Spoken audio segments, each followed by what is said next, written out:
The reason that they've moved nuclear weapons into Belarus is because Belarus and Russia both say that there's been a sharp escalation of threats on the western borders of both of those countries. Now, there were nuclear weapons in Belarus in the Cold War, so this is just a reversion to that. And actually, most people are pretty calm about that. So Danilov, the Secretary of the National Security Council of Ukraine, has said that they're absolutely calm to us.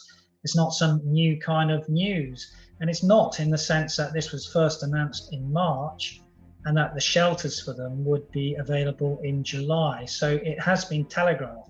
And in terms of people being calm about not going to a maximist position, that is quite correct at the moment. So there is no intent of use, neither is there imminency, and there would be signs of that were they to actually break these out. To use these weapons would be might be a short-term gain for the Russians, but in terms of the medium and long term, would absolutely alienate themselves from the international community. Because, for example, even if one were to look at the Chinese 12-point peace plan, point 8 of that, and the Chinese, of course, are fairly accommodating to the Russians, is that nuclear weapons must never be used and nuclear wars can never be won. That was also a position that all the P5 nations signed up to in January 22. So although China wouldn't want Russia to lose, it also would not want Russia to use nuclear weapons, and therefore there is leverage on Putin. So the only time that you could see them using that is in an existential position when they absolutely thought that his position was threatened, that the Russian forces were absolutely being routed, and in order to save his position, he had to do something. Now, that is a thing called escalate to de-escalate. It's often known as the negotiating paradox in terms of how this works in reality.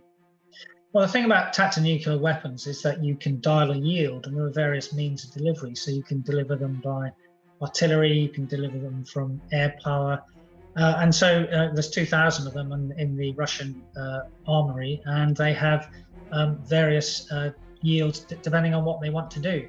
So in old methodology, you would use them on troop concentrations.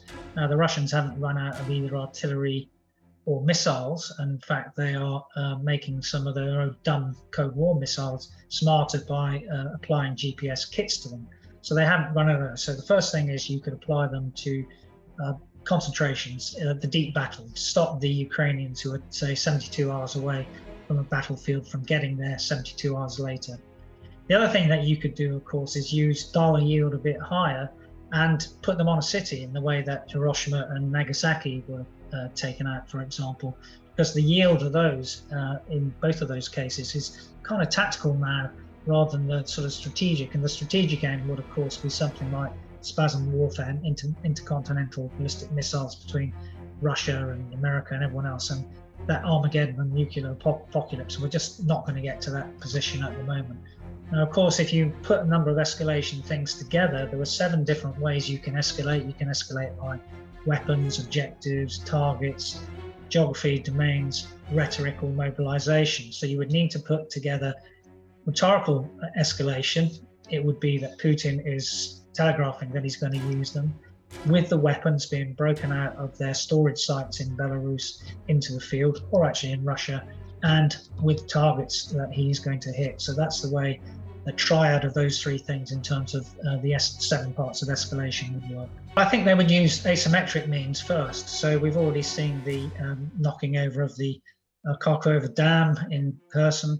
There are other means that they could use on the border with Crimea in that same sort of asymmetric way to stop the Ukrainians getting anywhere near Crimea. So, for example, there is a large ammonia plant somewhere down there which could be weaponized.